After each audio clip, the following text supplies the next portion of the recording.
Surprise! OG back with another video. So this is gonna be like 3 or 4 videos in a month.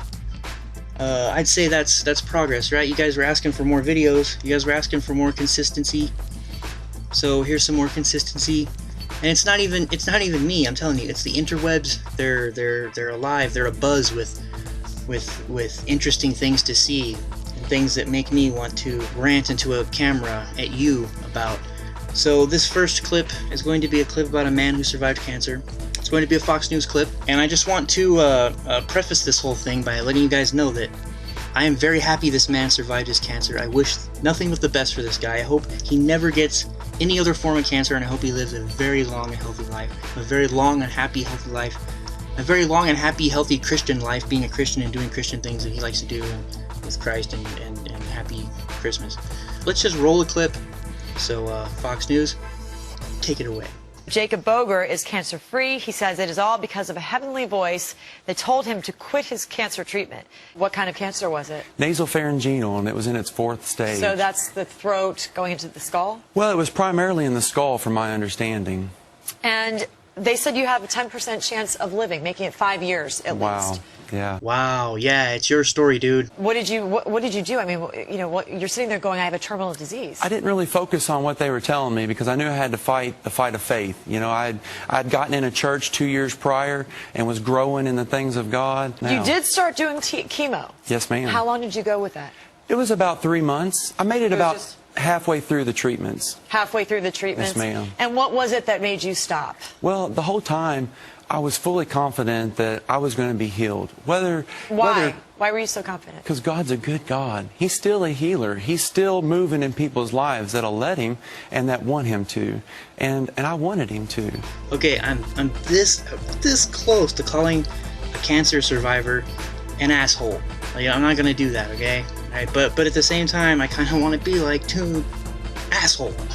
And the reason is his explanation here is that because the reason why God reached out and fixed his cancer was because he let him. So you guys hear that? Everybody out there in this world that may have a terrible illness, debilitating disease, and are going to die and have died, well, the reason why you weren't healed by God, even though many of you asked him, begged him, pleaded him, the reason why is because you didn't let him. You fucking forgot to let him. You pray every night, please, please, please. But then you forgot, oh yeah, you gotta let him, also allow him. It's a great story because the man beat the cancer. There's a few other things going on here that have to be pointed out. Like, number one, he's given a 10% chance. The reason why they give you a 10% chance when they give you a 10% chance is because there's a 90% chance that you're gonna fail and die. There's 10% that you're gonna live. Okay? Does 10% really mean miracle? Because I mean, there's a 10%. I mean, yeah, you hit the lottery, pal. You won. You got the 10%. And I don't have any problem with him saying it was because God reached down into his brain and yanked the cancer out. But the thing is, and you'll notice in this video, I've edited it down for time purposes. But at no point in this clip, at least so far, has there been any bit of disclaimer. And first of all, from this guy here, this guy, you made it over the hurdle that you needed to make it over, right? You survived the cancer, and that's awesome. You don't seem to be concerned at all telling this little story here that maybe other people who are getting medical treatment for their cancer or for their terrible disease, maybe they're seeing this this clip here and saying, oh, this guy's telling me that the way I'm going to beat my cancer or my problem is I just have to stop getting treatment and let God heal me. At no point does Fox News or anyone say, now this is what worked for this dude, but you should probably keep getting your medical treatment, you know, that works. Because let me tell you what, if you want to go with the odds, those who quit medical treatment entirely in lieu of praying for Jesus to come down and fix it for them, they're on a very, very, very slim margin of success. And here's this piece that's on the news that just seems to be parading the idea that if you really want to take care of your debilitating disease, just go home and wish for it to go away. He wished so fucking hard it went away. and you should just stop getting treatment and whoosh so hard. It's like that one motherfucker who gets in a car wreck and has a seatbelt on and can't fucking get out because the seatbelt's stuck. And then he burns alive inside of his car. And that story goes all around, and like 1,000 people that month die in terrible car wrecks because they don't want to put their seatbelt on because they heard about that one motherfucker who died because he put his seatbelt on. Way to go, guy who dies because you put your seatbelt on. Thanks for fucking it up for the rest of us. Jesus Christ.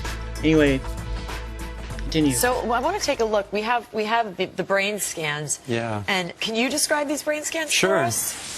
Sure, why not? I guess I could describe the brain scans for. I mean, they're just brain scans. I'm sure that probably pretty much anyone can look at the brain scans and be able to accurately determine what's going on, what they represent. Yeah, no need for a medical expert or anything. Why don't you guys go ahead and explain it for us? Well, I mean, look, we pretty much described them for you. On the left, you see before. Yes, ma'am. The one on the left, you can see that tumor, and that was a very aggressive tumor. It was eroding bone material in my skull, and it vanished. It just vanished. That's my miracle. But you think that's a miracle? You Absolutely. think God stepped in? Absolutely. All right, so there you have it. Clearly, Jacob, I'm sure, really is a very nice guy. If I met Jacob for some weird reason, and make no mistake about it, I would have to ask Jacob if he ever wonders about what his story and how he presents it, if that's going to cause someone to die because they listen to his story and stop their medical treatment. Maybe not in such a harsh term. I certainly would bring that up to Jacob, but I would be absolutely polite to him, and I would like to talk to him. I'm sure he's a very nice guy. There's no reason to harass people like this. But do you think Jacob wonders, or does this? I thought even crossed his mind that maybe somebody's going to listen to his story and stop taking their pills and start praying and die? I mean, this is why, regardless of whatever it is that you believe, it's like that clip. Richard Dawkins is giving a talk, and there's a Q&A at the end, and this girl stands up, and then she goes to ask her question. She grabs the mic all boldly, and she's like, "This is probably going to be the most simplest one for you to answer, but what if you're wrong?" that was, you know what? It was supposed to be a gotcha question, and Dawkins even reacted to it all. But if you're wrong, blah blah. No, that was the perfect question. No, yeah, that's the right line of thinking, young lady. That's what you need to be asking yourself. That's what Richard Dawkins needs to be asking himself. That's why you always need to be prepared for what if you're wrong. And homeboy here, Jacob, I just have to wonder, is he even partly prepared for, hey, what if I'm just the 10% they told me might make it through this? What if that's just what happened, and I'm a very small portion statistically? It's amazing that I lived through it, but it didn't have nothing to do with God, and most people are better off taking their pills and following their doctor's orders. If Jacob would ask himself, what if I'm wrong, I think he would present his story a little bit differently. I don't know, what do you guys think? Let me know in the comment section. See you guys in the next video. Thank you for watching, all that stuff. Peace. Well, what if I'm wrong? I mean, anybody could be wrong. We could all be wrong about the flying spaghetti monster and the pink unicorn and the flying teapot. You happen to have been brought up, I would presume, in the Christian faith. You know what it's like not to believe in a particular faith because you're not a Muslim, you're not a Hindu. Why aren't you a Hindu? Because you happen to have been brought up in America, not in India. If you'd been brought up in India, you'd be a Hindu. If you were brought up in Denmark in the time of the Vikings, you'd be believing in Wotan and Thor. If you were brought up in classical Greece, you'd be believing in Zeus. If you were brought up in Central Africa, you'd be believing in the great Juju up the mountain. I mean, there's no particular reason to pick on the Judeo-Christian God in which by the sheerest accident you happen to have been brought up, and ask me the question, what if I'm wrong? What if you're wrong about the great Juju at the bottom of the sea?